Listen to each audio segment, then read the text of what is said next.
Sexuelle, c'est tout simplement ton énergie créative, ok? Créative pour tout ce que tu veux, pour créer le bien, le mal, le neutre. Et plus tu te retiens, plus tu remarques que lorsque tu rentres dans une pièce, la pièce change. Lorsque tu apprécies quelqu'un, alors il est protégé par toi. Tu as un bif avec quelqu'un, automatiquement il est viré. Tout ce que je vous dis là, ce sont des choses qui sont arrivées actuellement, juste parce que les personnes qui voudraient te mettre des bâtons dans les roues se mettent des bâtons dans leurs propres pieds tout seuls. Parce qu'en fait, ils sont tout simplement en train d'être trié par votre aura, votre énergie et votre énergie sexuelle créative, justement.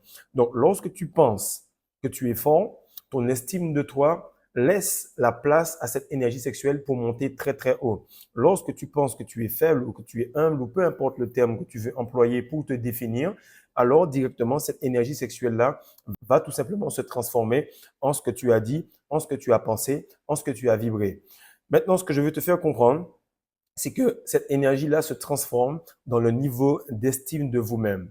Et que vous ayez tort ou raison, avec l'univers, il n'y a pas réellement de tort ou raison.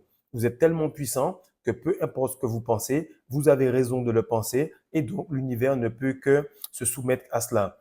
La semence est la représentation de l'univers en vous. De ce fait, elle va tout simplement se transformer en youtubeur, en basketteur, en vendeur d'immeubles, en promoteur immobilier, peu importe. Mais à mesure que le temps passe, cette énergie-là va créer votre réalité.